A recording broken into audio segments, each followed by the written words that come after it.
Good evening.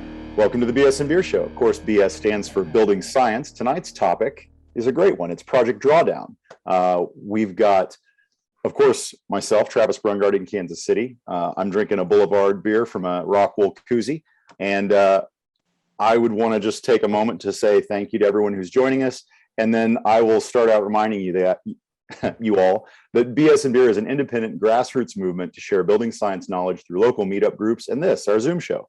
The brew crew and our guests volunteer our time each week to bring you what we hope is a fun and informative discussion. We want to thank Green Building Advisor and Fine Home Building, our media partners, and then I'll kick it off to Mike. Thank you, Travis. General announcements. At the bottom of your screen is a chat box. Use that to comment or ask questions. Please be sure to click all panelists and attendees, or possibly everyone, depending on your screen, so everyone can see your questions and comments. Oh, I totally forgot. I'm Mike Maines. I'm in Maine, and tonight I'm drinking a Synergy Rose Kombucha. It's very rosy. Fine Home Building sends out Zoom reminders each week. If you want to receive those as well as other information, please join our mailing list at thebsandbeershow.com, all spelled out, or check out the weekly post at Green Building Advisor that goes up every Sunday morning. The video recording of tonight's show will be available at Green Building Advisor, and all past shows can be found on our YouTube channel and through a link at thebsandbeershow.com. An audio-only version of this show is available on Spotify and Apple Podcasts. A few announcements. Just to tease you, it's sold out, but Travis's baby, the Midwest Building Science Symposium, the second annual, is this week, September 28th and 29th in Kansas City. This year featuring presentations from our own Ben Bogie and past show guests, including Mike Gerton, Peter Yost, Randy Williams, Steve Bazak, and Jake Bruton. The event was free to attend, and you can register for next year at some point. After that show, it's an open event, the Keep Craft Alive meetup immediately after the two-day symposium in Kansas City. There'll be a meetup happening at the same location, Boulevard Brewery. It's an open forum for professional discussion, as well as some surprise guests and a live Fine Home Building podcast with hosts Patrick McComb and Rob Watzak. Also, it's worth noting that the beer is free for all BS and Beer enthusiasts in attendance, courtesy of Rockwool. And I will kick it over to Ben to introduce Dr. Foley. Hello, everyone. Ben Bogie here from Connecticut, and this evening I am drinking from my favorite brewery, Kent Falls, a Super Sparkle IPA. Delicious stuff, very juicy. This evening, we have the pleasure of having Dr. Jonathan Foley with us.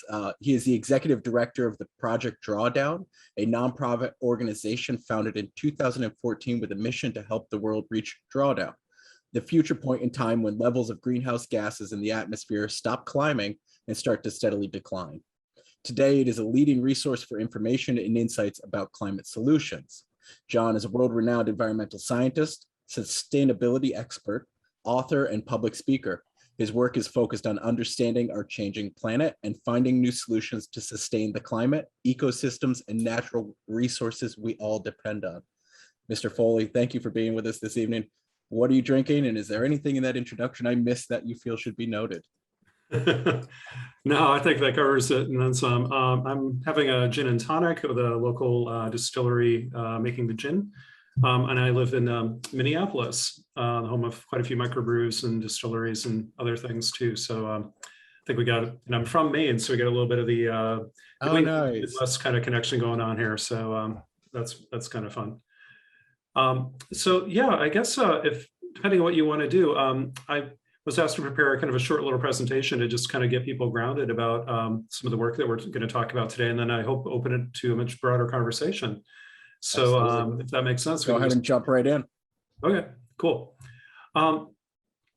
So yeah, as was mentioned, I work in an organization called Drawdown that is kind of looking across the entire chessboard, if you will, with all the pieces on the board that we can use to address climate change, kind of understanding how each of them plays.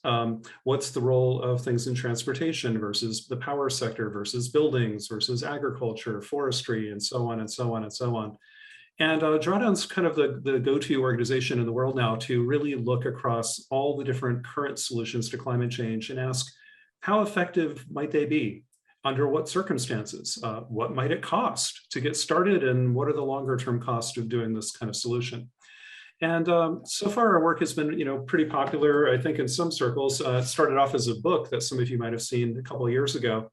But now all of our work is online and free to the world. You don't have to buy anything. And there are a number of interesting reports. There's online classes and a whole bunch of other things. I just highly recommend everybody try to take a look at drawdown.org and see our Climate Solutions 101 class, a big new report we did on corporate leadership on climate issues that needs to be elevated considerably, and many, many other things. So just consider as a resource, and hopefully that'll be helpful. But to get the basics started this is kind of we are here kind of map.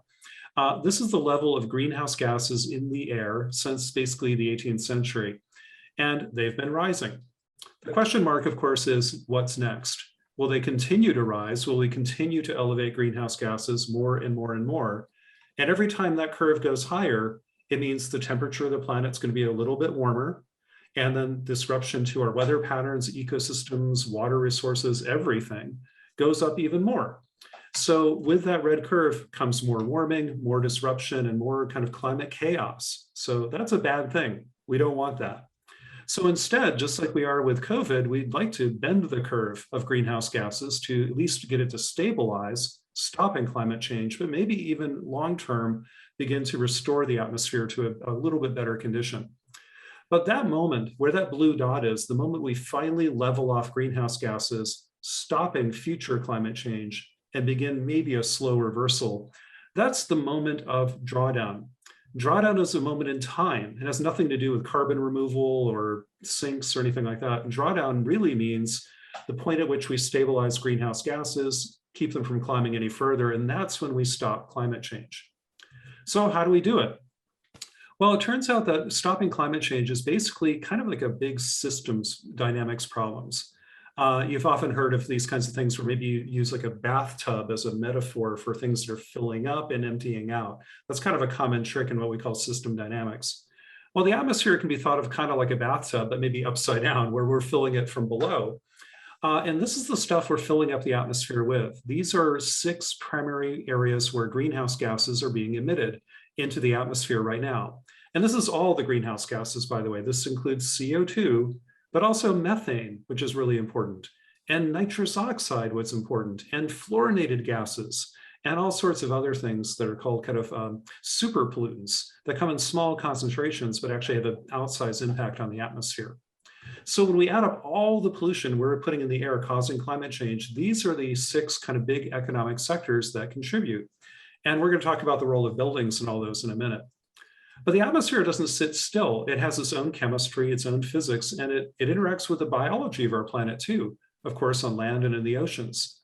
So it turns out the picture isn't really complete until we add nature. Nature has what are called carbon sinks. Humans don't yet. We talk a lot about removing carbon from the atmosphere, but all the efforts to remove carbon from the air, from machines or planting trees and all that, are not yet even measurable in the atmosphere. They're so small, they can't even be detected. But nature is pulling some carbon out of the atmosphere, especially in forest and in the oceans, and that's what those 2 curves represent. So essentially what's going on here is we put in about 100 units worth of pollution. About 41 of those units are removed every year, thank God. About 40% of the greenhouse gases are just skimmed off the top every year. And it leaves a little under 60% in the atmosphere each year. And that's what's building up year upon year upon year, making CO2 and other greenhouse gases go up, warming the planet. So to stop climate change is kind of basic. We have to do 2 things. One, most important of all, is bringing the sources of pollution to zero. If your bathtub's overflowing and pouring out of your bathroom, destroying the floors, pouring down the stairs, ruining your house, what's the first thing you do? Do you turn off the faucet, or do you try to invent a sponge that doesn't even exist yet? You probably want to turn off the faucet first. And that's what we need to do with climate change, is turn off the faucet of pollution into the atmosphere and have them all go to zero eventually, not net zero, zero, just plain old 0, 0. Some of those emissions are going to take a while to get rid of. Some of them we could do right now, but that's what we have to march toward, is basically absolute zero. At the same time, though, we want to support nature's sinks. in forest, in oceans, and maybe even add some of our own down the road. But those sinks are going to go down in the future, and we can't always bet on them. The best thing to do is turn off the pollution before it gets in the air, because it takes a lot more work to remove it out of the air once you've emitted it. So the first principle of stopping climate change is, stop polluting, stop digging the hole any deeper, stop the stupid stuff that's making the planet worse. So that's what we need to do, is reduce sources and bring them to zero. And that's where a lot of you have so much expertise, and I can't wait to hear more about it. But when we look at the emissions areas of the globe, these numbers are, by the way, for the entire globe, not the US, not New England, not the Midwest. This is Earth, everybody's emissions added together. And when you put them all together, the production of electricity, and most of the electricity is used in buildings, by the way, that accounts for about 25% of greenhouse gas emissions, is burning coal and natural gas to make electricity someplace. So that's something we can work on. The food sector, not so much in America, but globally, when we add up all the places in the world, food, agriculture, and land use is also a huge contributor, about another quarter of climate change right from the food system. That's really important as well. Then we have industry kind of making everything, including steel and concrete and polymers, plastics. A lot of things that are building components for us are made and have a life cycle kind of emissions tied up with them, and embodied greenhouse gases of stuff we use in our buildings. We have transportation, which gets us to and from usually buildings, where we live, where we work, where we go to school, where we shop, where we do our things. So obviously the built environment shows up here a lot too. Then we have buildings themselves specifically. That's not the building sector, it's the physical building. When we talk about emissions, we trace them back to the point of origin, and buildings are a point of origin for a lot of emissions, especially from hot water heaters, boilers, furnaces, leaking air conditioners, things that are emitting from the building envelope directly. But of course, buildings also are responsible for a lot of that electricity emissions, a lot of the industry emissions, and indirectly the transport emissions. So you could say that the building sector covers a whole bunch of this pie chart, while physically the buildings themselves, emissions are happening in the building are about 6%. Most of the emissions are happening at the power plant or in the stuff the buildings are made of, which are kind of physically done someplace else.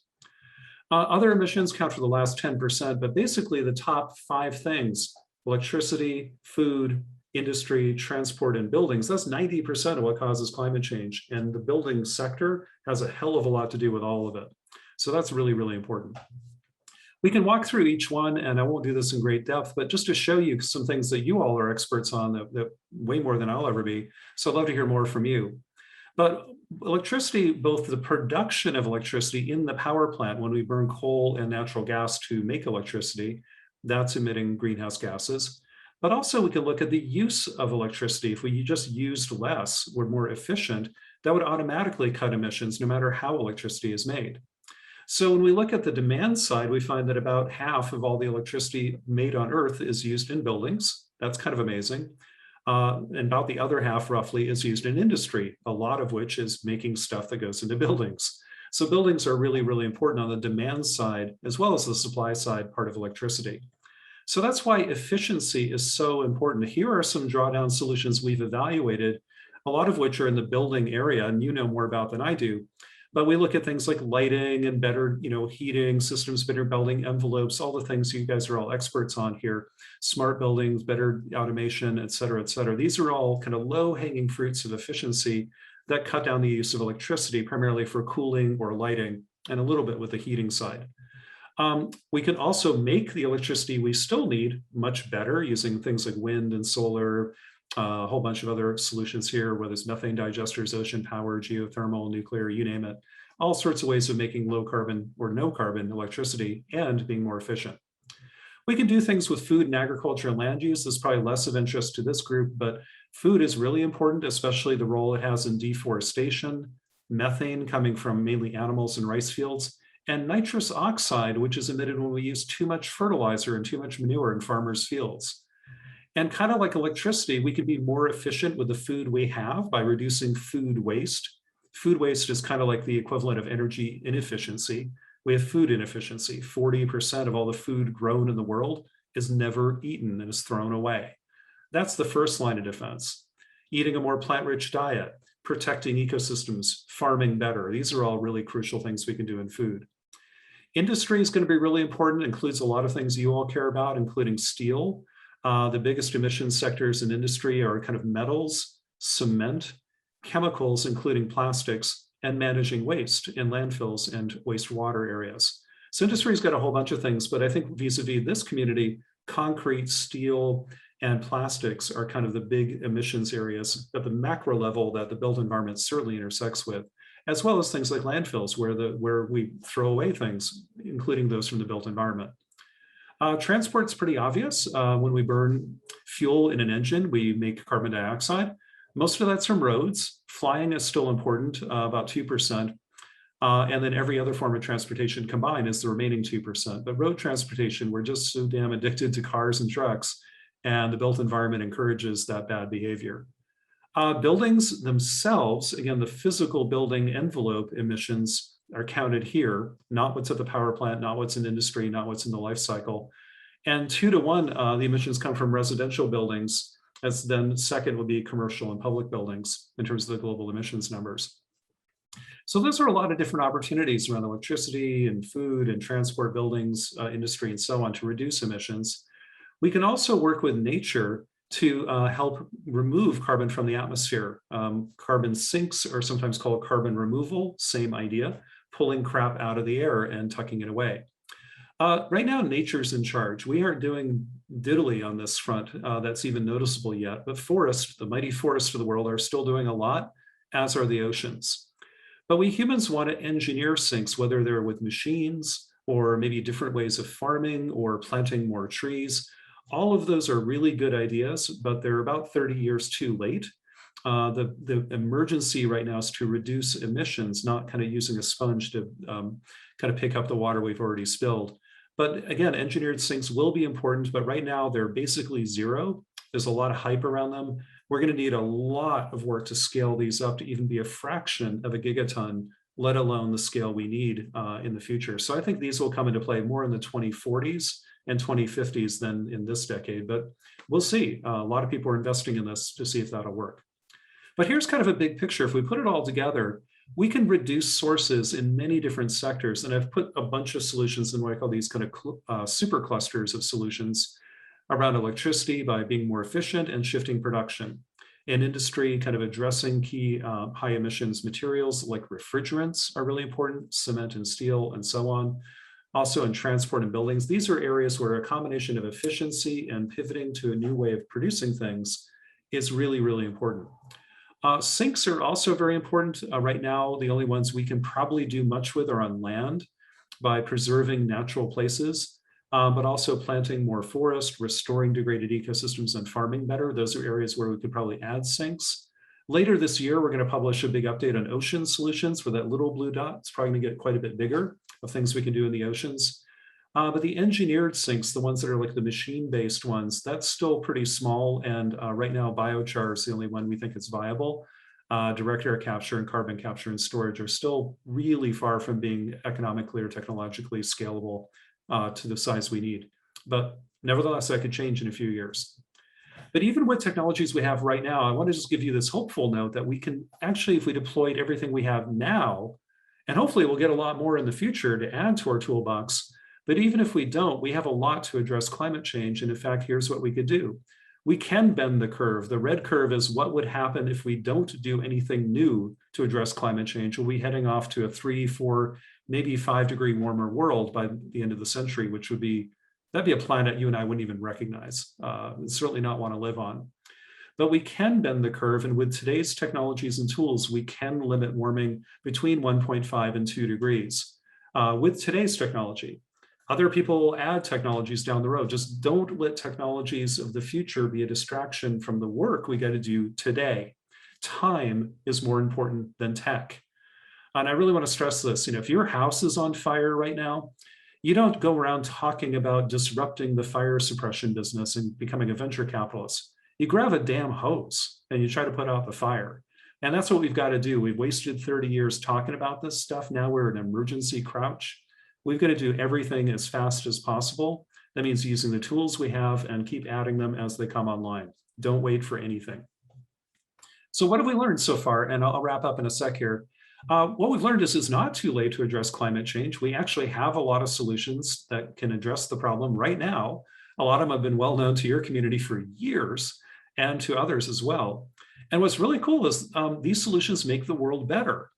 And in your trade, I know being related to people who do building work that, the most important thing, well, I used to run a museum in San Francisco called the California Academy of Sciences. It was the first building in the world to be double LEED Platinum certified. But what I learned is the most important thing flowing through the building wasn't electrons or heat or oxygen or whatever materials. It was people, because a good performing building was a better place to visit, a better place to work. And what's nice is a good building that performs well for energy also performs well for people. And so when we find climate solutions, they almost always improve our lives. I haven't met a climate solution yet that says, wow, that really sucks and I've got to sacrifice. It turns out almost all the solutions we have today make us better off with better and more jobs, more health, more security, more resilience than we've ever had before. But we've got to do it fast. And this is basically the killer final slide. This is what we have to do to stay within any sort of chance of stopping climate change between 1.5 and 2 degrees, the kind of Paris Accords. The red curve is what we've got to do with emissions. Basically, now we've got to cut emissions in the next decade or so, basically in half.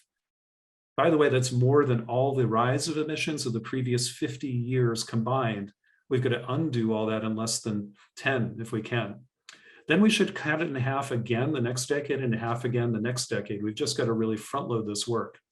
The green curve is where more carbon removal, maybe our engineering marvels, these new machines or a huge new forest can come online, but that's going to take a while. The near-term work is about cutting emissions, cutting emissions, cutting emissions.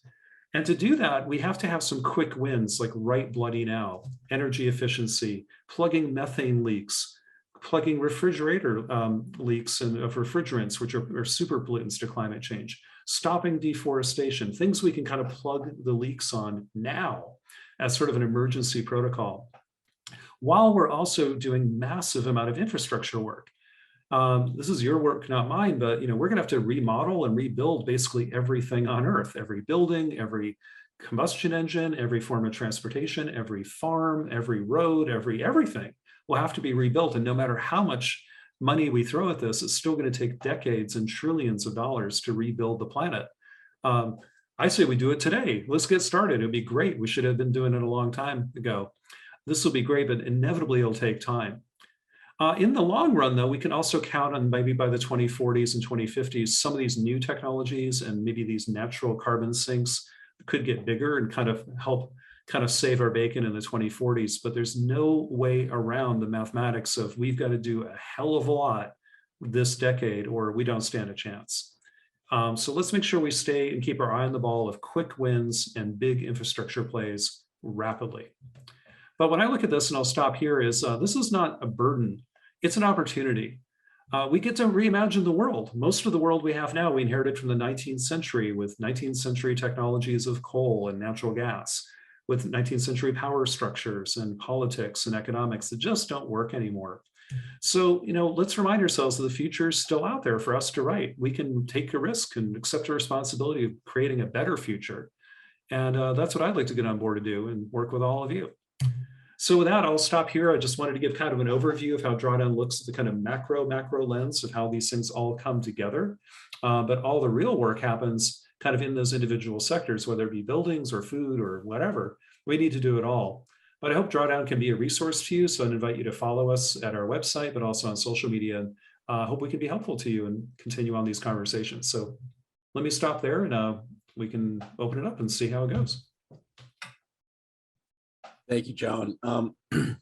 That was anytime I start diving into the facts and the metrics about climate change, I generally get a little despondent and depressed because it is a pretty bleak future that we're looking at the moment, depending on whose opinions you dive into, and some are bleaker than others. Yeah. Well, that's true, but let me say this too. I don't want to tell anybody how to feel, but When you look at the realities of climate change, especially if you haven't been working in this field for ages, like some of us have been, it can feel very traumatic because it is. And one of the symptoms of experiencing trauma is people find they're anxious, or they get depressed, or they become resentful, or they become kind of, despondent, or they maybe even become agitated and aggressive. That's all fair. And, people should feel the way they need to feel, of course. But just like in your personal mental health, to feel better, you need to kind of go back to that trauma and go to work on it. Like, why do I feel that way? We can numb ourselves with more booze and, and beer is good, that's fine, but too much, maybe not so much. But it isn't really helpful. It's a Band-Aid. So when it comes to climate change, personally, I find process the grief, all the kind of like holy shit feelings, if you will, and then pick up a shovel and get to work. It's sort of that's my personal approach to that. But others, are different and should do whatever they think. But I'd hate to go from the world where, basically a lot of really awful people spent a lot of time and money trying to convince us that climate change wasn't even real. We had epic levels of denial for decades and decades, targeting people like myself and others from even being able to tell the truth. It was horrible. Now I think people can't get away with that anymore. Not because the scientists are better, but because nature is kind of caught up to us. It's pretty hard to freaking, ignore what's going on outside your window. Oh, wow, another 1,000-year flood this month. How about that? Or whatever. So Mother Nature is pounding on our door. So denial doesn't work anymore, but I would hate for people to skip from denial all the way to doomism, to say, well, it wasn't a problem at all. It wasn't even real, but now it is. And now it's too freaking late and we're all screwed. So just stay home. That's another trick the fossil fuel industry is playing on us. So realize when you feel that doom, we're being manipulated to feel that way a little bit. And it's not what, follow the money. Who wants us to sit in our hands and not do stuff? Well, this is the first IPCC report that we got that the fossil fuel industry isn't attempting to, whitewash with, falsehoods. They're coming out now and they are, but now they're cuter and nicer falsehoods. They're saying things like, ExxonMobil will be carbon neutral by 2050 by having giant machines that don't actually exist. Because it's profitable for them now to start becoming, environmentally friendly. Yeah. Well, it's fake. All of the technologies they talk about don't even exist. And it's always been on the public dime. It's like we've spent billions and billions of dollars on clean coal back when we called it that. Now it's carbon capture and storage, same shit, different color. That's incentivizing pollution. Yeah, it is. And the technologies haven't worked yet at all. And we've literally DOE spent about $20 billion on that stuff and not one satisfying result. And it was all given to oil companies and most of the carbon they do suck out of the atmosphere when they eventually do this is actually used to pump more oil and gas out of the ground. So I'm really, really not a big fan of the way we're doing that now. I'm more hopeful though that some of the more disruptive technologists, people who are like from Silicon Valley, are getting interested in this now. Maybe it'll shake things up if we put new minds and new money into this. But in the meantime, we got plenty of work to do in our buildings, our transportation, our food, our forest. Let's cut the emissions, folks, and we can do that. There's so many low-hanging fruits. John, with both your presentation and website, I was really struck by how visually rich and appealing it is. Like you've obviously put a lot of effort into making it attractive and sort of like a utopian vision, which I think is really smart. I recently learned about, actually from a mutual friend of my friend and your brother David, Jamie Wolf, turned me on to this concept called solar punk. Are you aware of it? It's this whole like movement, this sort of a shadow version of what you're doing, sort of promoting a practical utopian future. I'm not that familiar with it. It sounds pretty cool. I've run into it once or twice, but I think those kind of exercises are super important because, in the environmental community, I'll speak for myself. I shouldn't speak for others, but I know in the past, I think people care about the environment, like myself and like all of us. I think sometimes we go to this place where we're kind of scolding people and wagging fingers a little too much, or we're kind of thou shalt not, it's all about what we shouldn't be doing, what's wrong, that we're bad, and all this kind of negative language. And some of that's true. We got to say that stuff sometimes. But I'm reminded that, Martin Luther King didn't go around America saying, I have a nightmare. That wouldn't have gone very well. He said, I have a dream. Or he didn't say, I have a PowerPoint either. He said, I have a dream. Now, he was killed for that dream. We are far from even beginning to realize that dream, but we all know in our bones he was right. And slowly but surely, society will march towards that. Well, I think we can do the same with climate change. Say, look, I have a dream too of a world that works better, that's safer, with better equity, better jobs, healthier, cleaner air, cleaner cities, more livable and better for everybody. And guess what? We could also not destroy the atmosphere and the planet in the process. We can actually stop this from going way out of control. Join me. Let's join together and collaborate to do this. But you know what? That doesn't get votes in Washington. That doesn't get clicks on social media. That doesn't get ads on cable news. We're kind of in the media and politics. We're run by a bunch of people who are making their living trying to divide us and scare the shit out of us and make sure we don't do anything. But it's not true. That's the point I'd like to make, is that, there's so much we can do, so much we are doing, and we need to celebrate that a lot more and envision a better world and invite people to join you in building it. I think that's the key, and maybe the lesson that Martin Luther King taught us is, show people a vision of a better world and tell them that it's possible and ask them to help. Yeah, it makes perfect practical sense to me. I design houses and renovations, and I find that people are basically relying on me to provide imagination. Just they don't have the imagination or the vision. Like, they know they want something, but they don't know exactly what they want unless it's what they already have, or something they've had before, or something they've seen somebody else have. So if I can help them imagine something that's better than what they had even imagined themselves, then we do it. And it's like magic for them. It's everyday work for me, but just it's sort of taking that concept and expanding on it, providing. Exactly. That's what I love what you all do with this show, and building science folks are some of my favorite people, and Fine Home Building is such a great resource too. But like I was saying before, like, the magic you all get to do is, like, you can make a better building. Again, most people don't care about, the flows of, materials and energy in and out of their building, but they want the building to be great. And the nice thing is those go together. A well-performing building is a good building to live in and to work in and play in. So that's fantastic. And you get to make beautiful, great spaces or remodel them. We're going to get really good at remodeling, especially in places like the US, because most of the buildings we're going to have in 2040 are probably already been built in some parts of the world. Maybe not China and India, but here, yeah. So we're gonna have to get really good at that stuff. And so especially in cold places that a lot of us happen to be from, is huge opportunities for improvement in building performance that also save you money, make you more comfortable, make you happier, make the, what's not to love. I think that's last longer. Yeah. That's we often hear in the building science community, we get hung up on the energy part of what we do because it's the technical nuts and bolts of the project. But generally what we end up doing is we end up selling our projects on, comfort and health and durability, because that's the stuff that people feel and, experience every day. They're not going to buy a house based off of, how many watts per square meter the place consumes. They're going to buy it for the fact that it's draft free and it's healthy for their grandkids. A few of us might, but well, true. We're pretty niche market, so regular people, yeah. The other 7 billion of us. Yeah.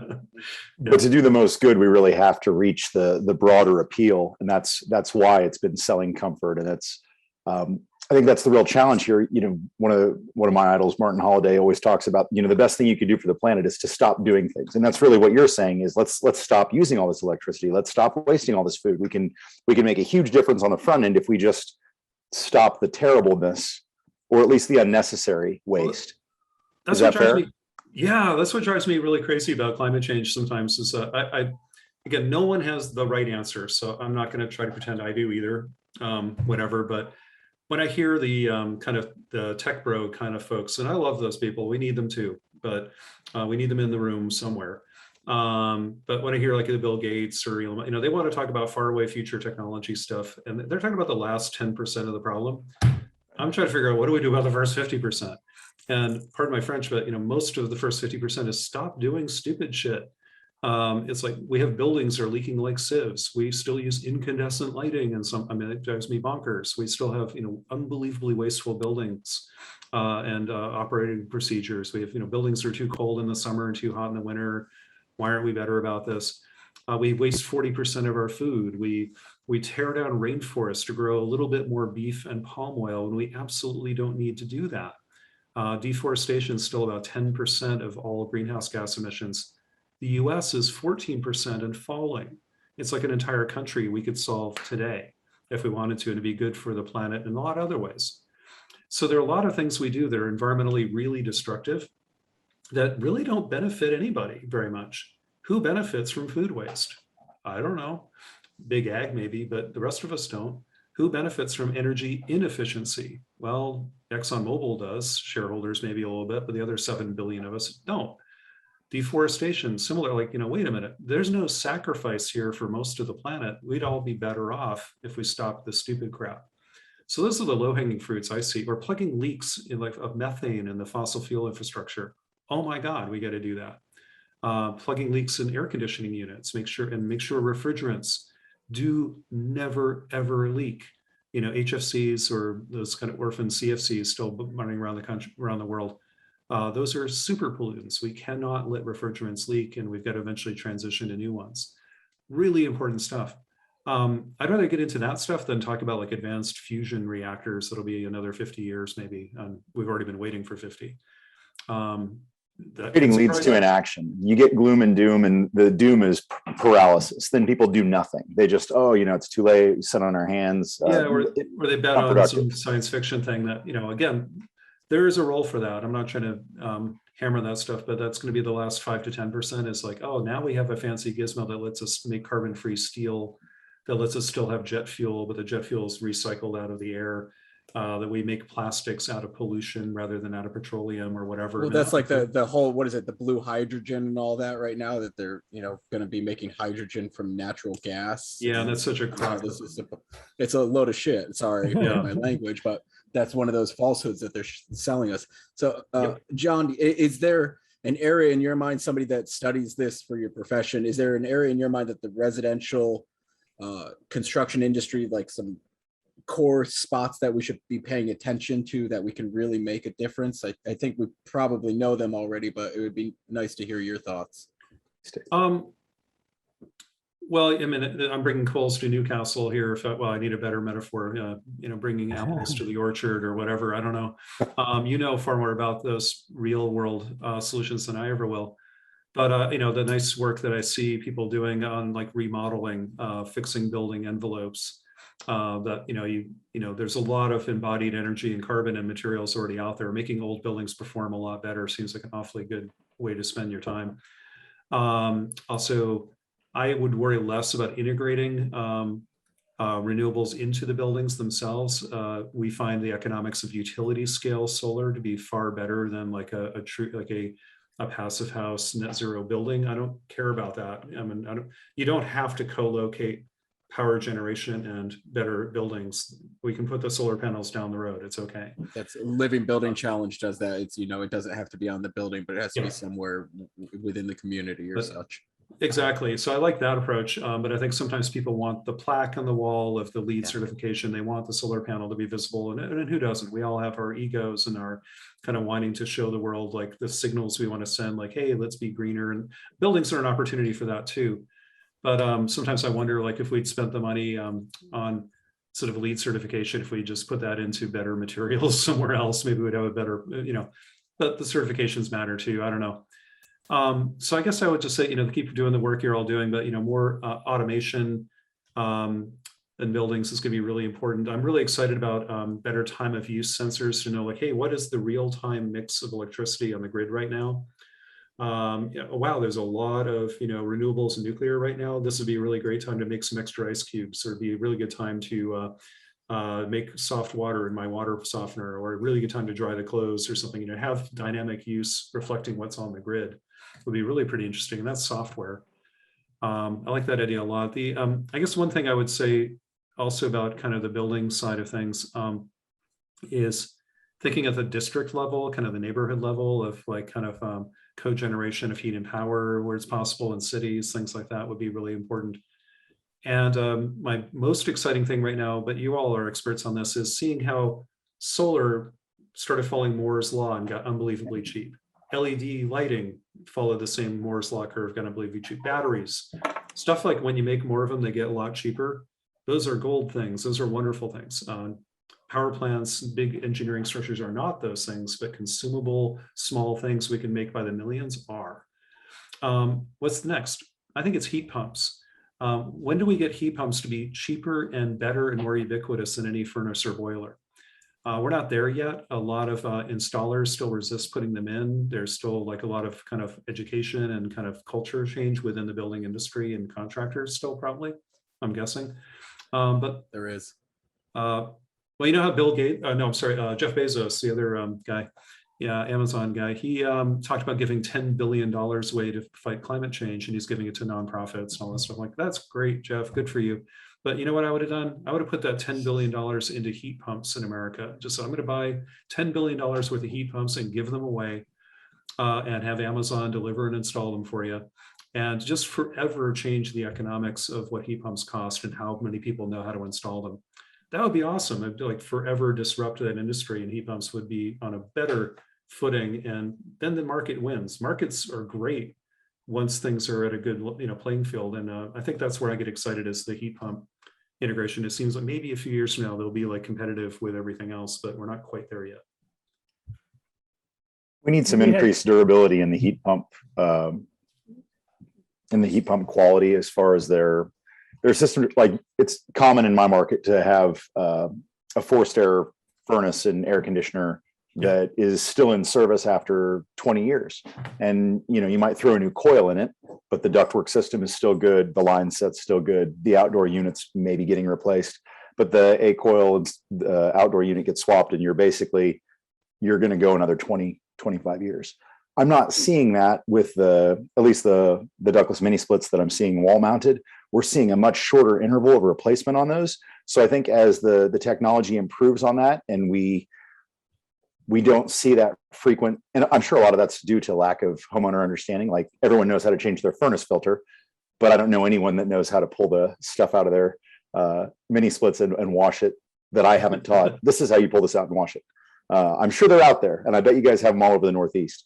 But in the big, bold Midwest, we have a lot of these old furnaces still kicking around, and it's really hard for me to sell a client on replacing them with a technology that when they go online to read about it, all the reviews are, yeah, we had to replace it after 7 years, and gosh, it was this and this and this. So I want to see those refrigerants, the refrigerants change, even more so than the additional heat pumps, because if we can stop people from dumping those off every time they replace equipment, which is what I also see in my market, which makes me violent to see someone just pull the cap with a rag over it and be like, oh yeah, we're capturing. Like, that, it's a felony, man. We've got to make those changes financially beneficial for the companies that do the service. And then as that happens with a little regulation, there's going to be that massive wave that follows it and makes that correction that you're talking about with heat pump technology being the standard and not the outlier upsell thing. So I think it's coming, but man, we need that wave to come a little faster. And I'm not really sure how to do that from our end. As a builder, I can tell my client, yes, this is the right choice. This is more efficient. You're going to be more comfortable. It's quieter, like all of these wonderful things about a heat pump. And then they still go online like, yeah, but I read on this forum. And it's Travis. It's unfortunate, but in my experience, I think most of these failures that we see are due to poor install quality. Which is, to John's point, if we had a mass dispersal of these things into the market, we'd get over that because we'd have more qualified installers to peer review each other. And this gets to a point that you were making, and Dan Colbert brought up in the chat boxes, is the fact that we have potentially so many of these going out and so many of them that are leaking. That's a real issue. So we have to simultaneously ramp up the dispersal of this technology while also working to get better refrigerants into them, because it's sad to say, but we're going to see lots of them fail because as a new technology, people don't know how to install them well. You know, Well, I have some on projects that are 15 years and just ticking right along with no issues. So, you know, it's One thing I like about these little mini, I mean, again, you're all the experts. It's really good to hear like what the practical problems of this are.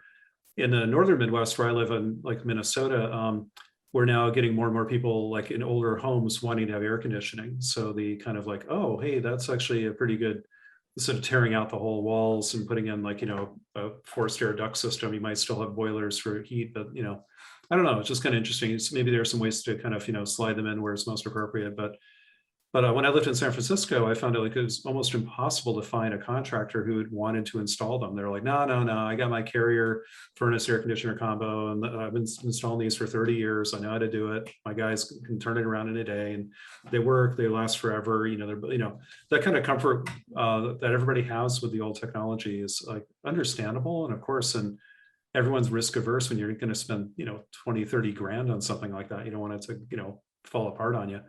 Of course, but we do need the, that's going to where good policy incentives from the local and state level and maybe federal level could help a lot. Or, you know, philanthropy. I wasn't kidding. If I had 5 minutes of Jeff Bezos says, don't give your money to nonprofits, even mine, please don't. Put it in actual things that you have the ability to change the economics of a technology at scale.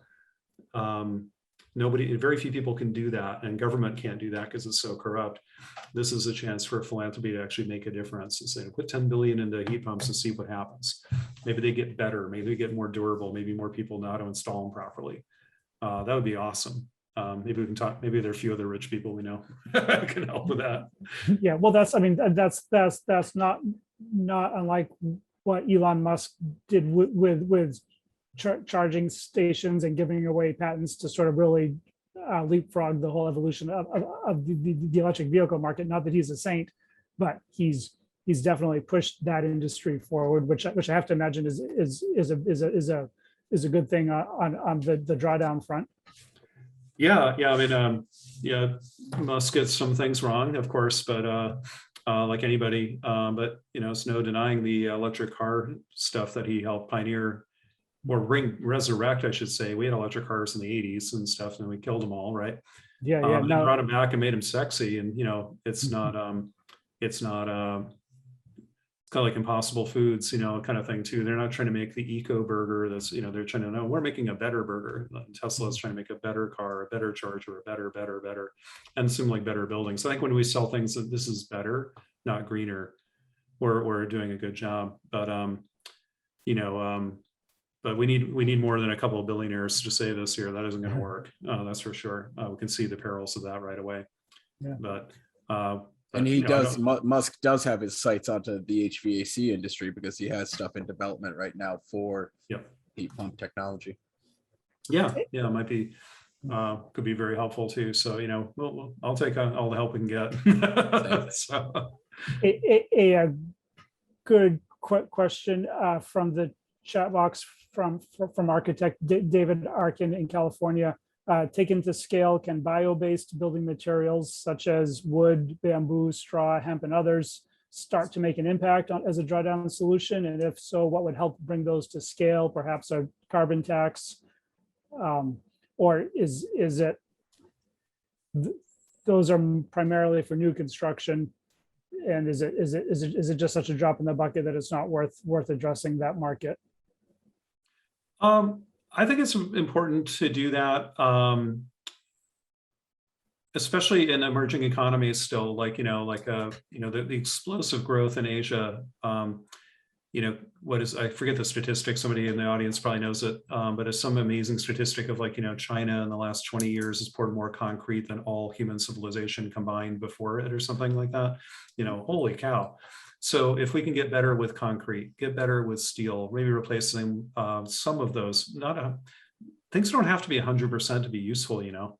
Doesn't mean it has to be purely a wood building, but if you can replace some of the steel, some of the concrete with sustainably harvested kind of wood material, or preferably recycled and reclaimed materials, that's a good day. You know, things like that are pretty helpful, but also, you know, reclaiming steel and concrete from the past too. So, you know, don't forget you know, what we can do even with non-bio-based materials. But I think that's a really important kind of thing to keep going on. Again, these are, I hate the old metaphor. We've all heard it before. There's no silver bullet to any of this stuff, folks. But there's lots and lots of silver buckshot. And, there's another little piece of it right there saying, if we really do need to build a new building, first ask that question. What's the lowest embodied carbon materials? And they're probably going to be bio-based if you can get them. But also make sure you're not competing, don't tear down a rainforest to put in lumber for your building place. Where did that wood come from? Where did the hemp come from? Where did the straw come from? You got to trace all that kind of stuff, and that gets pretty icky too. And then you get into land use issues and gets pretty tricky pretty fast. So I think it's important. I just don't think it's a huge silver bullet, but it's one of the tools in the toolbox, and let's use it. Sure. And Kylie asked if you had any thoughts on the relatively new EPA rule that's trying to get rid of HFCs again. I know there was one years ago and it got knocked down, but is this one for good? Is it going to work? Does it matter? Is it important? It matters a lot. Refrigerants right now are responsible for about 2% of climate change forcing in the atmosphere. All the refrigerants that are leaking out around the planet. That doesn't sound like a lot, but that number could triple very quickly because we got about 1 billion people in the world who are about to buy their first air conditioners. And people are now, we have the emergence of a global middle class, which we've never had before. And so, billions of people who are just beginning to make enough money to buy stuff like that, who live in pretty warm places, a lot of them, and places with really, really crappy regulations on what to do with refrigerants once you're done with them. So I'm really concerned about that. We could avert that from being a bigger problem in the next 2 decades by acting today. And industry seems to be behind it. At least the folks I talk to, places like, make air conditioning equipment and stuff like that, seem like, yeah, we can do that. That's totally, we did it once before, we can do it again. They don't seem to be too resistant. CO2 itself is a pretty good refrigerant. So is methane. There are a whole bunch of other refrigerants that some people are mentioning in the chats. And also different fluorinated gases are like miracle insulators and heat capacitors. They're amazing substances, and some of them are not greenhouse gases. So maybe you could just change the mixes of HFCs, would help a lot too. Yeah, we're starting to see a little bit of a growth in HFO refrigerants in some of the residential size products. We still aren't really seeing CO2 coming into residential scale, especially high performance residential scale HVAC systems. I think that's really just a matter of a handful of years now before we start to see that trickle in. I hope so. Yeah, I think that would be really, really great. So, yeah, those are things I would focus on a lot, though. But I like the EPA rule. I mean, the Biden administration has probably got the smartest bunch of people who've thought about climate change in in all administrations combined. I think Biden has probably even more in his administration. So there's some really good thinking going on around this. And frankly, I think a lot of the really important work in climate change is going to be done at the rule level, at the administrative level within agencies. It's going to be small, not so sexy. We're not going to get a big Green New Deal. That isn't going to happen. It never was. But we might get some spending bills that do good things. We might get some rulemaking that do good things, kind of in the less sexy day-to-day governance of Washington, and hopefully of individual states. If California adopted a standard like that, it would matter a lot too, just like fuel efficiency did. So I think we need to work with states and kind of the less sexy governance stuff. Everything else gets all the attention, but that because it gets all the attention, it means it's bogged down in all the politics.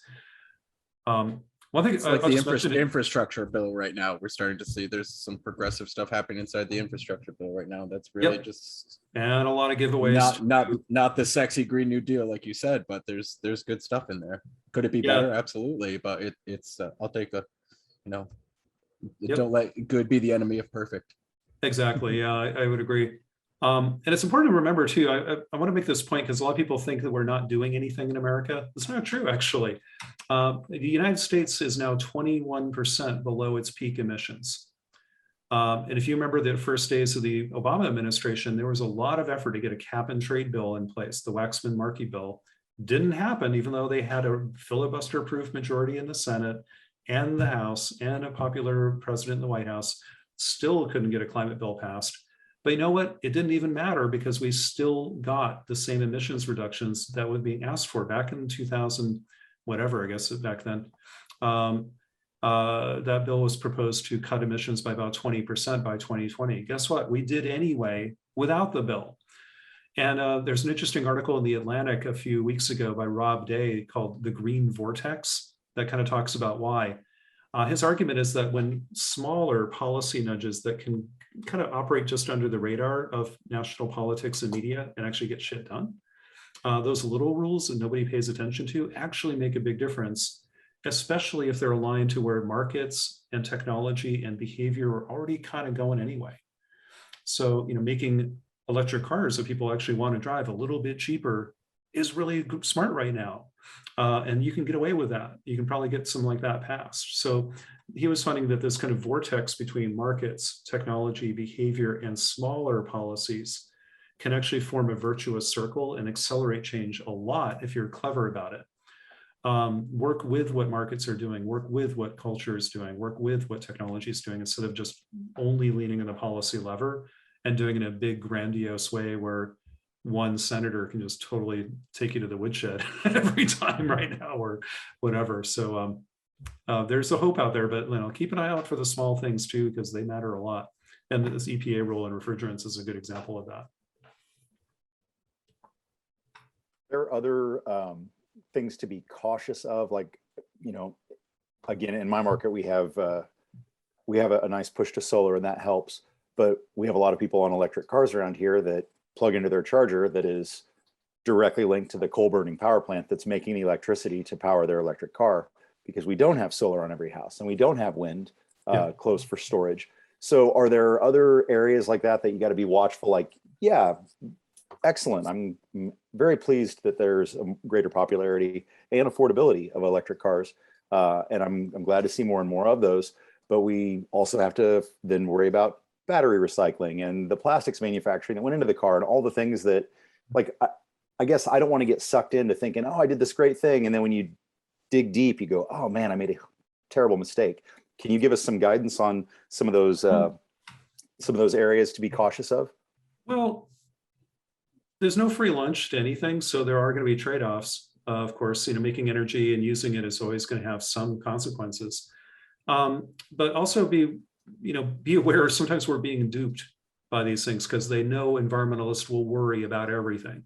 And so, the oil guys are getting, like, who do you think is pushing this narrative that batteries are this huge problem and that somehow making more cars invented batteries for the first time? That's not true. We've been making batteries for decades and decades. They're everywhere. They're in these things. We already have a lithium ion problem. And even if we made no electric cars, we would always have a problem with mining and disposal and recycling of kind of exotic materials. A very solvable problem if we decided to do it. A lot more solvable than dumping pollution in the atmosphere that will stay there for thousands of years and destroy the planet. So I'm sympathetic to the lithium ion problem, of course, and the people who are living in those situations are, it's terrible, but it's a solvable problem, and electric cars didn't invent it. We still have batteries today. Traditional cars have nasty materials. They still have plastic. They have catalytic converters with heavy metals in them that electric cars don't need. In fact, I would argue, and just processing and making the oil that they burn is far more destructive than the lithium ion, slightly larger battery that these other cars would have, but regular cars have batteries too.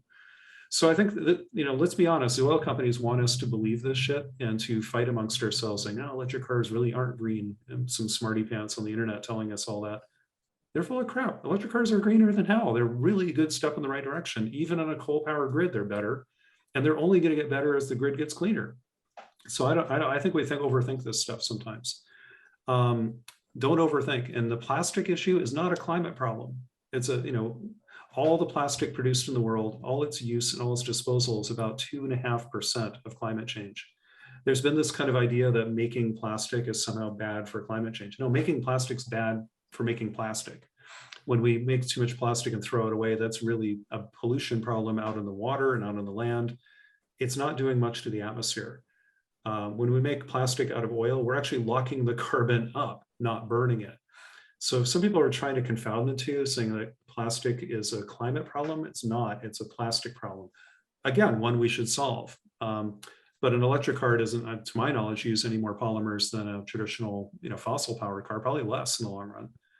So I think we need to kind of do the math on the kind of zero order stuff and don't be chasing, there's elephants in the room, but we're looking at the mouse turds instead. And, there's a big elephant right behind us. That's where we should focus. Where are kind of the 80-20 rules on stuff. And a lot of them are common sense, like, yep, reducing waste, moving to electricity, eating less meat, like these are all kind of duh stuff. And you could argue around the nuances of all of them all day long, but at the end of the day, the math always works. More efficiency, greener electricity, less meat, that's the answer every time.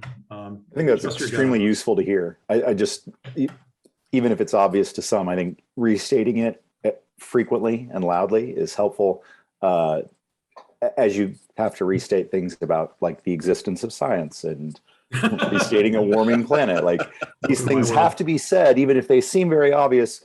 It's very helpful to restate them. So thank you.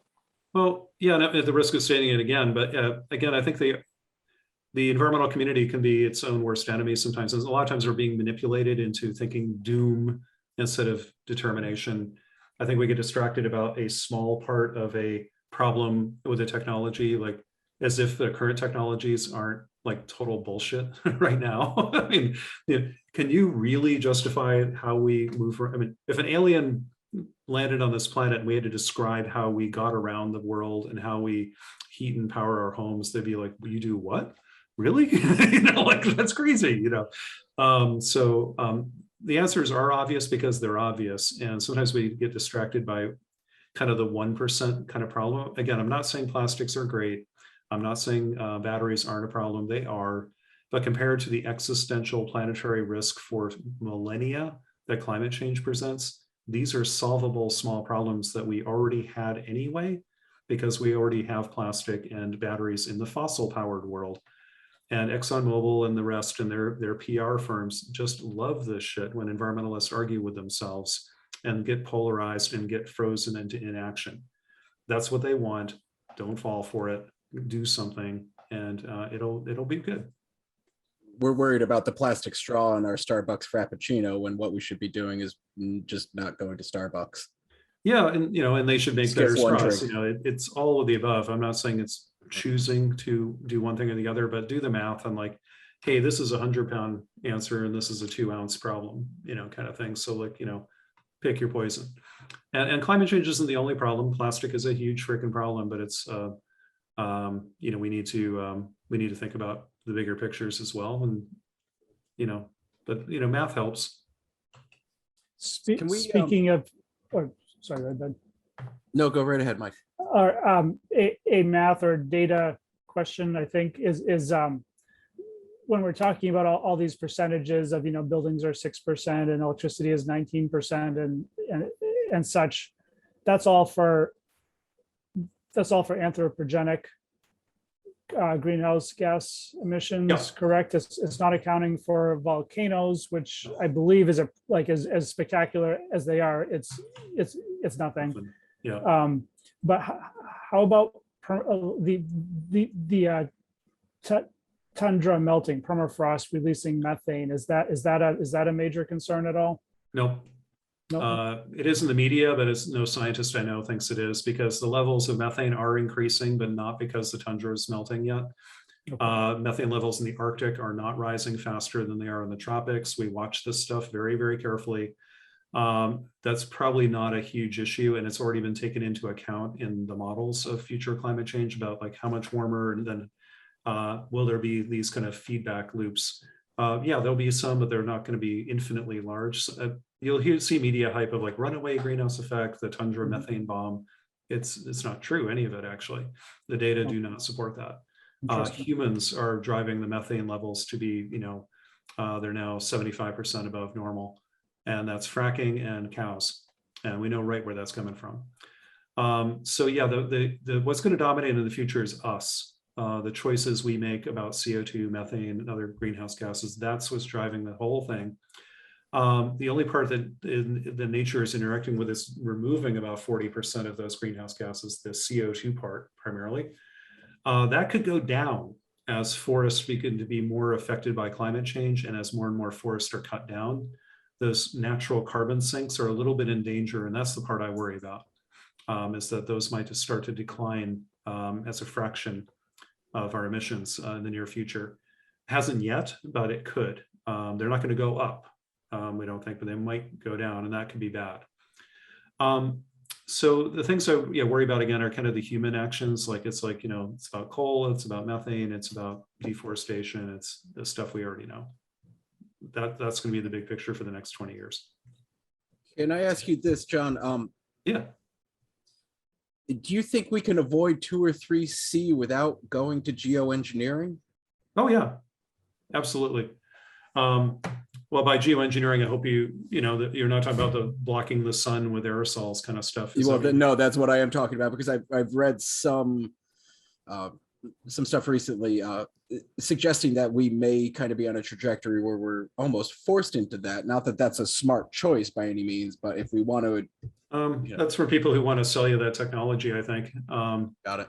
I don't believe that to be true. I actually think that could be very dangerous. Agreed. There's the moral hazard part of well, if we have an antidote to the poison, we'll just keep letting the poison circulate for, it's like, I don't need to go on a diet. I'll go on liposuction later, and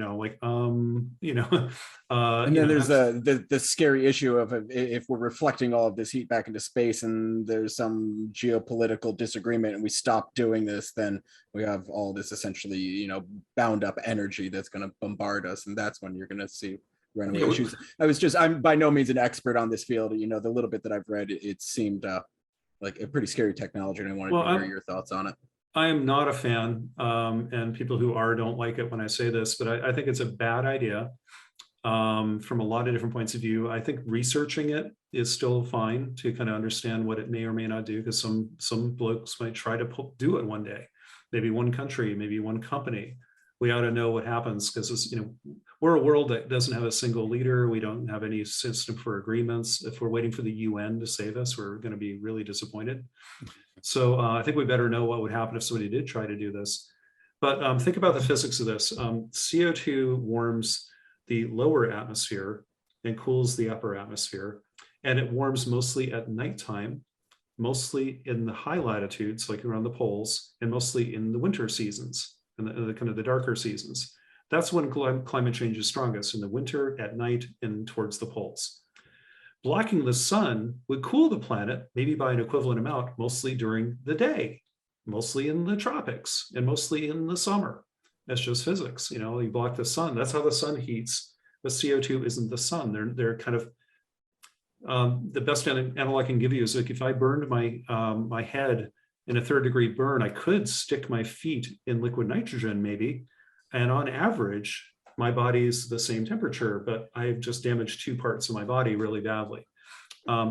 Reflecting sunlight into space doesn't cancel out the warming CO2 does at nighttime in the colder places of the world. So I don't really get the physics of why that would make sense. If anything, it could further disrupt. Maybe the average temperature would be stabilized, but who has the average temperature? Where is that on Earth? There's no such place as the average weather or the average day. It never happens. But it could further exacerbate the circulation. If we're still warming in one place and we counteract it with cooling somewhere else at a different time of year, that's just going to make the weather patterns all the more chaotic, I would think. Yeah. But we don't know. And then the fact that all this stuff is eventually going to dump out of the atmosphere and land at the poles. So what do we do with it then? We just keep dumping this stuff into the sky. And and it could affect our ozone layer and other things. There's some real concerns about using sulfate aerosols or whatever. Other people are proposing building big mirrors. I mean, we are literally talking about smoke and mirrors, people. So, the one I heard was one physicist saying the ideal solution is just to sprinkle diamonds into the upper atmosphere. I'm like, oh great, this is where we are now. This is like some Dr. No shit. This is what the De Beers people are saying now. Yeah. You crazy diamonds. Diamonds are forever. I would rather couldn't we stop driving big SUVs that spew shit into the air and build houses that don't work and throw away 40% of our food? Can we tackle that stuff right now for a while? Because that seems a whole lot easier to me than a fleet of satellites and aircraft continuously, replenishing crap in the air. So we'll never see a blue sky again. We're going to have this weird milky sky that kind of on average, maybe theoretically cancels out global warming somewhere, but not anywhere you and I live. Those comments just came from, I just finished, it's actually Dan Colbert, who's in the chat box here. His sister, Elizabeth Colbert, wrote that book, Under the White Sky. And it's kind of a horror hellscape of what we might be in for, but it's worth the read to and maybe scare you into action. I hope you invite somebody who totally disagrees with me sometime about all this, like maybe invite some of the technology folks who are into this stuff, because there are some awfully smart people who, will disagree vehemently about this. And I respect what they're saying a little bit and trying to hey, let's throw some money at researching this a little bit. Isn't a bad idea, but please don't deploy this without some serious thought. And they're smart people looking at this stuff. And same with like carbon removal. I just worry that those kind of keep us from doing the real work we got to do today on things like buildings, food, forest, energy, transport, all that stuff. That's not going anywhere. And I think we always want the Star Trek solution to the problem, where it's not always going to be that way. It's the American way. We throw money at it. We're not going to tech our way out of this. Well, hey, if Captain Kirk could come in and put his phasers on decarbonize and just zap it out of the atmosphere, I'm all for it. I'd love that 43-minute solution between, on TV tonight or whatever. That'd be great, but it doesn't seem to happen that way. There's a great little question there in the chat from Michael Sanfilippo. I hope I said it right. What can the average homeowner on a budget do to cut down on energy usage? This is the practical nuts and bolts stuff that we brought you in, because everyone can make a difference. So how can each person do it? Well, talk to your building performance experts, of course. So a lot of this, let's do the basic stuff. By the way, let me preface this. Individual actions do matter. There's all this bullshit out there right now saying, no, we don't want individual change. We need systems change. I'm like, what do you think we're part of? We're part of that system. And so if you and I change what we do at home, and then we talk about it, we're sending an economic signal, a political signal, a social signal that's just as important as voting, maybe even more so, because we get to do it every day. And when I lived in California, my vote didn't matter at all. So actually probably it's more important to, do things like, put my money into things I want to have happen and less into things I don't want to have happen every single day. So I would ask the question to people like, okay, what can you do that would be financially beneficial to you along the way that doesn't require a huge amount of capital startups? Like, okay, incremental improvements in building performance. Caulk is cheap, right? Weatherization is cheap. Even if you're renting, it's worth doing that. So weatherizing, maybe not full-blown retrofitting the walls and insulating unless you're remodeling, all that kind of stuff. You all know that stuff. But if you do, start with the attic, then the basement, then the sidewalls. Do your best with the building envelope. Then you do your windows and stuff. But these get gradually more and more expensive as you go. But there's an awful lot of caulk and weather stripping and stuff can do an awful lot and pay for itself within a year. Programmable thermostat would save enough you can get one for $20 on Amazon, install it yourself, you'll make it back in a month or two. Really, really easy stuff like that. Get an energy audit, because those are often free from your utilities. Often there are, a lot of public benefits kind of things that come from the utility commissions wherever you live. Look into those. So I think the building, electricity use and heating and cooling part are really, really critical. Look at lighting. Yes, changing light bulbs isn't sexy, but it's necessary. LED lighting's awesome. Better heating and cooling, building envelope improvements wherever you can. Again, you're all the experts on that stuff. I would add then food, reducing your own food waste, eating your leftovers, taking stuff home from an event, giving food away to people who could eat it when you can't. All crucial. Food waste is a really big area. Eating a little more plant-rich diets. Doesn't mean you have to all be vegan tomorrow, but maybe cutting back a little bit. And when you do eat beef, for example, maybe try to source it in a more regenerative kind of farming that might be a little better. That's really good.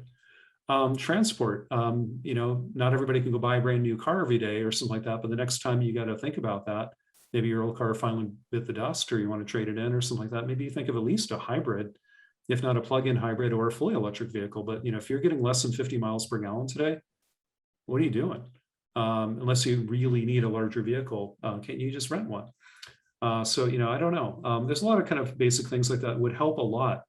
But the most important thing is Catherine Hayhoe would say that people can do about climate change is talk about it, learn more about it, share these ideas, and talk about, in positive ways that, highlight the benefits. Like, hey, wow, I just, remodeled my house with an energy efficiency angle, but wow, my house is so much more comfortable in the winter, and I'm saving a fortune on utility bills, and now my house is worth more, or whatever. All these things are really important to talk about. Making it real, making it relatable. That's really crucial. If it's just a bunch of talking heads, I didn't realize this, and I don't mean to, I usually make it a rule to never be on a panel of just other dudes. I call them manel. So unfortunately tonight, I think we could have done better on that. To have more people who look like the rest of America, a bunch of middle-aged white dudes who are kind of geeking out on stuff, that's great, but we're not including a lot of people by doing that. So I think, not to be souring the soap tonight, You're preaching to the choir. Yeah, but I think, it's an issue we accept or recognize and accept and try to do better, but we can always do better, because obviously we don't always make it. Well, it's not just about like being politically correct, it's also about being heard, right? If people, is the big PR firm called Edelman, every year they produce something called the Trust Barometer, about how do Americans trust different organizations. Americans every year rank number one. The people they trust the most are, quote, people just like me, whether they're on Facebook or your neighborhood or whatever.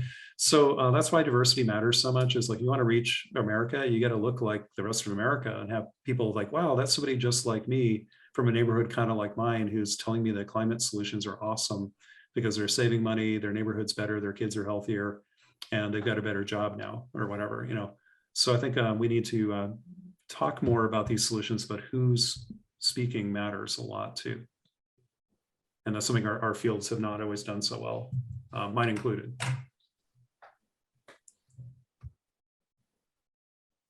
Excellent points. We had a speaking of geeky middle-aged dudes, Bob Hale earlier asked, or actually, an hour ago asked, are you looking at H2O concentrations by means of isotopic radiospectrometry? Are you doing any research yourself? Do you even know what isotopic radiospectrometry is? Well, I'm guessing what he's referring to is that a lot of the key elements in the universe come in what are called isotopes. So like oxygen comes as oxygen 18 or oxygen 16. And so water that is made up of heavier water, quote unquote, comes from a different temperature. It's a way of tracing the origin of like water or carbon dioxide and other, they're so-called stable isotopes of oxygen, carbon, and so on. And it tells us something about how those elements are flowing around the Earth system. So oxygen isotopes tell us about like the temperature of the water that the water evaporated from originally, or came out of a plant from. In carbon, we can look at carbon 13 to carbon 12 versus carbon 14 to carbon 12, and that tells us the age and biological activity of carbon when it used to be alive. So yeah, that's something our field does a lot of, is kind of tracing these called isotopes, radioisotopes, some of them are stable isotopes. And kind of use like a mass spectrometer and stuff like that. Yeah, there's a lot of work like that going on out there. My life right now is kind of more away from the lab than it used to be. I used to be a university professor and did a lot more of like primary research back in the day. But now I'm the head of this kind of more synthetic organization where we don't do a lot of like purely original lab research. What we do is we kind of look at synthesizing what was already known. Drawdown, it turns out nobody had done that before. And when Drawdown first published the book that came out, I wasn't part of the organization then, but they did something remarkable. It was the first time in history people like just looked across about 100 different climate solutions, said, would they be enough? Let's look at the size and cost of climate solutions that are here right now today. And when they did, they found like, wow, they might be enough here to solve a lot of the problem. And what was really cool is instead of writing a big academic book or a bunch of journal articles, they wrote a coffee table book that anybody could understand. It was really beautifully written. So I kind of appreciate that, of like synthesis and communication turn out to be, we already know a lot. We're not putting it all together and getting the big picture. We tend to argue about the crumbs instead of the whole pie. And we need to communicate this better in a more, clear, but also more engaging way. And that's where, storytelling, more diverse speakers, things like this are going to be really crucial too, not just nerding out on the science. That we got to do that too. Right. Yeah, so I don't know if that makes sense. Yeah, no, totally. We Yes, I had guess what's that? Also, we got some more questions, I'm sure. Yeah, no, if you don't mind, just a few more here. Yeah. Cameron asks, what do you think about the AMOC and Gulfstream findings, what we may expect in the next decade? Again, what people see in the media about climate change is rarely what the climate community thinks.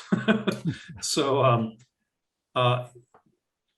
so what you might have heard about, what that question was referring to, is something called AMOC, the Atlantic Meridional Overturning Circulation. It's a small part of what we call the Gulf Stream system of currents. We all know about the Gulf Stream. There's this very strong current that goes, from basically Florida, North Carolina, off the coast of like Cape Cod and heads over towards Ireland, and it pumps a lot of warm water north and kind of helps keep places like Ireland and Scotland and stuff warmer than they otherwise would be. In the Pacific, we have a very similar current called the Kuroshio current, or the Japan current, that does exactly the same thing. And that's why the Aleutian Islands aren't as cold as you might expect. There's less snow in like Sitka, Alaska than there is in Minneapolis, even though we're far south of that, because of that ocean effect. In the Pacific, that water just drifts up to the North Pacific and stays there and kind of drifts back down again. In the Atlantic, though, it goes up through the Gulf Stream, and then there's this tiny little branch that goes up by Norway called the Great Atlantic Drift that goes up to the Norwegian Sea and Greenland Sea. And that branch of the Gulf Stream, not the entire Gulf Stream, a little branch of it also sinks in the North Atlantic and becomes part of this overturning circulation.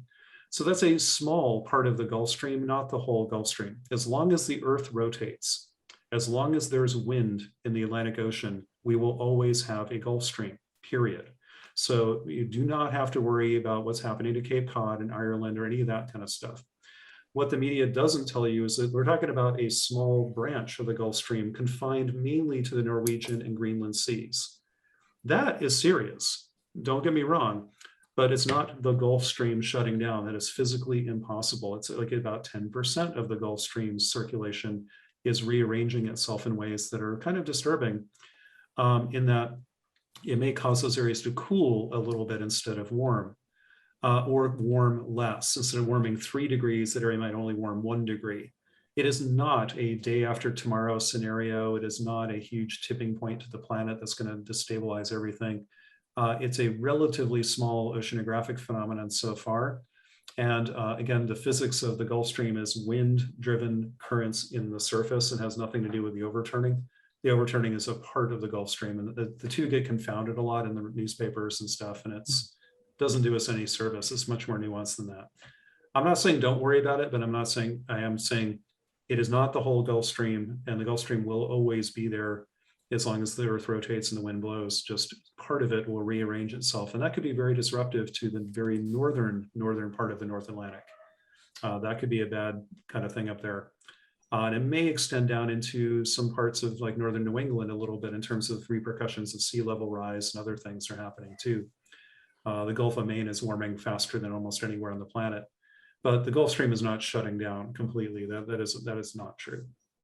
That alleviates 29 years of anxiety from my freshman geology class in college when my instructor told us what was going to happen. He was a glacial researcher and did deep cores and told us all about climate change, what was going to happen, and like 90% of what he said was going to happen has happened. So I've been waiting for the Canary Islands to calve and wipe out New England, and I've been waiting for the Gulf Stream to invert or whatever it is. No, so not going to happen. That's good. Thank you.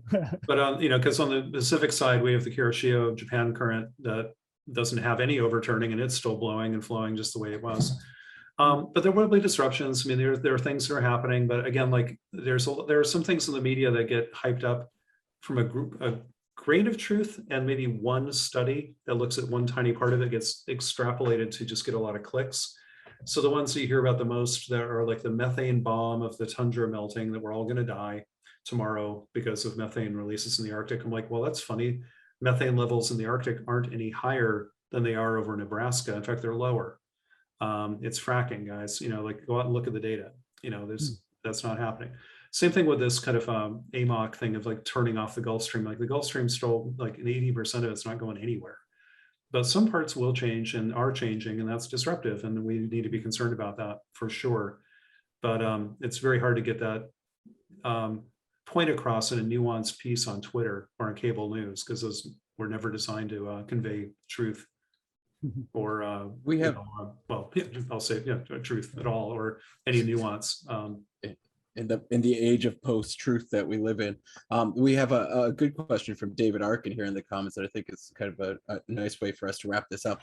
Cool. What are some tips you would offer for convincing some of our old high school friends, we all have some of them, who don't believe in climate change as an existential crisis? I would tell you maybe not to bother, because we could waste a lot of effort on the last 7% of Americans who don't believe in climate change. 93% of Americans now are convinced to one degree or another that climate change is real.